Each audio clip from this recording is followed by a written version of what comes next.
Hello my dear friends, நீங்க சந்தோஷமா இருக்கீங்களா? மகிழ்ச்சியா இருக்கீங்களா? இந்த நாள்ல கர்த்தர் நமக்கு ஒரு வார்த்தை நினைவு போட்டுக்கிறார். நீங்க எத்தனை நாள் ஜெபம் பண்ணியிருப்பீங்க?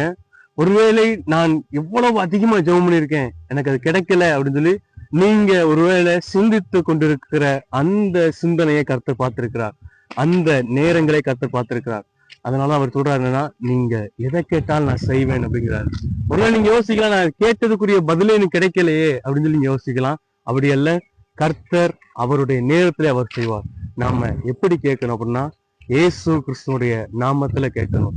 நமக்காக சிலுவையில மரித்த, நமக்காக நம்முடைய பாவங்களுக்காக சிலுவையில ரத்தம் சிந்தி மரித்த இயேசு கிறிஸ்துடைய நாமத்துல நாம கேட்கும் பொழுது, அவருடைய நாமத்துல நாம் பிதாவின் இடத்துக்கு போகும்போது கண்டிப்பாக கண்டிப்பாக மிகவும் கண்டிப்பாக கர்த்தர் நமக்கு செய்வார்.